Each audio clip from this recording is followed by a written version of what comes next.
అది మీరు వాళ్ళని అడగాలి. వచ్చుంటే మా సాక్షి మిత్రుడు రాలా ఈరోజు. ఏడి మైక్ లేదు, ఎక్కడున్నాడు?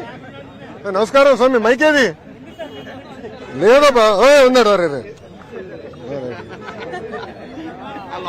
అందుకే బ్లూ మీడియా, రంగు కూడా బ్లూ. సో మన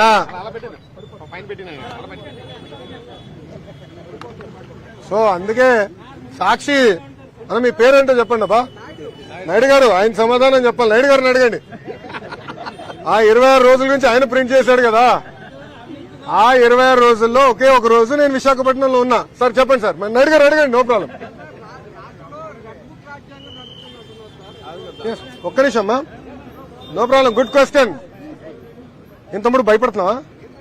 ఏం లేదు కదా. నేను రెడ్ బుక్ గురించి ఏం చెప్పానమ్మా పబ్లిక్ మీటింగ్ లో? ఏ అధికారులైతే చట్టాన్ని ఉల్లంఘించి ప్రజల్ని, కార్యకర్తలు ఇబ్బంది పెట్టారో వాళ్ళని వదిలిపెట్టనన్నా. అంటే మీకు ఫండ్ చేసిన అధినేత పార్టీలో రాసలీలలు జరుగుతున్నాయి. నిన్న మొన్న అన్ని బయటకు వచ్చినాయి. అధికారులు కూడా ఇన్వాల్వ్ అయి ఉన్నారని పాపం మేడం గారు వచ్చి చెప్పారు. అవన్నీ ఎంక్వైరీ చేయాలి కదా. చట్టాలను ఉల్లంఘిస్తే ఎంక్వైరీ చేస్తా.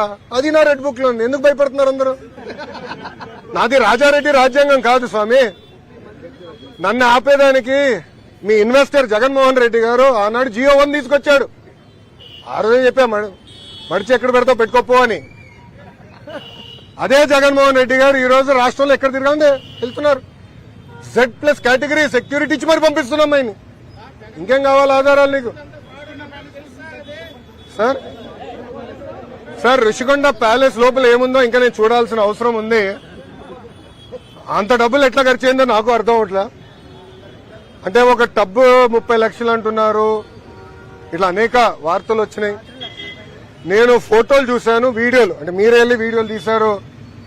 అక్కడ ఛాంబర్ ఉన్నట్టుంది ముఖ్యమంత్రి గారు. అదే దాదాపు ఒక 2 నుంచి 3 వేల స్క్వేర్ ఫీట్ ఉంటుంది అనుకుంటా ఒక్క రూమ్. అంత అవసరం లేదు ముఖ్యమంత్రి గారు, అంత రూమ్ అవసరం లేదు.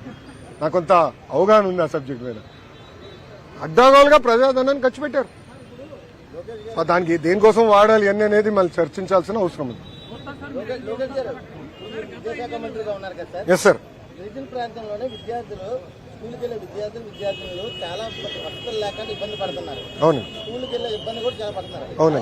వాళ్ళు స్కూల్కి వెళ్ళే మార్గం కూడా వాగులు దాటి వెళ్ళాలి. అవునండి. దాని ఏ విధంగా వాళ్ళకి నివారణ? మీరు చూస్తే గత ప్రభుత్వం ఒక కార్యక్రమం చేపట్టి దాదాపు 9,000 కోట్ల రూపాయలు ఖర్చు పెట్టారు. 5 సంవత్సరాల్లో 10 లక్షల మంది విద్యార్థులు ప్రభుత్వ పాఠశాలలకి వెళ్లకుండా తగ్గిపోయారు. అంటే 45 లక్షల నుంచి ఇప్పుడు 35 లక్షలు పడిపోయింది. గత ప్రభుత్వం చేతగానితనం వల్ల జరిగింది. నేను కౌన్సిల్లో కూడా చాలా స్పష్టంగా చెప్పా, విద్యా వ్యవస్థను ప్రక్షాళన చేయాలి, ఒక రోడ్ మ్యాప్ ఏర్పాటు చేయాలి. 5 సంవత్సరాల్లో ఏమేం చేయబోతుందో చాలా స్పష్టంగా చెప్తాను. అది ప్రజల ముందలు పెడతా, మన టీచర్ సంఘాలు, ఉపాధ్యాయుల సంఘాల ముందలు పెడతా. అందరూ అభిప్రాయాలు తీసుకున్న తర్వాత అమలు చేస్తా. 4 సంవత్సరాలు నాణ్యమైన విద్య ఎట్లా అందించాలి. అదేవిధంగా గతంలో అనేక జియోలు ఇచ్చి ప్రభుత్వ విద్య పిల్లలకి దూరం చేస్తున్నారు. దాంట్లో భాగంగా కొన్ని పాఠశాలలు కూడా మూసేశారు. అది కూడా నేను స్టడీ చేస్తున్నాను. ఎందుకంటే లీగల్ ఇష్యూస్ ఏంటనేది అది కూడా స్టడీ చేసి తొందరలోనే సంఘాల ముందరికి వెళ్తా, ప్రజల ముందర వెళ్తాం.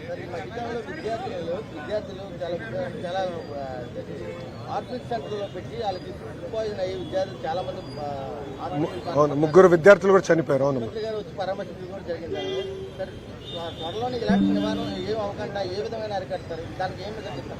ప్రధానంగా నేను ఇప్పుడు అధికారులు చెప్పింది ఏంటంటే, ఏ పాఠశాలలో ఏ విద్యార్థి చదువుతున్నారు ఎన్యూమరేషన్ పకడ్బందీగా చెయ్యండి.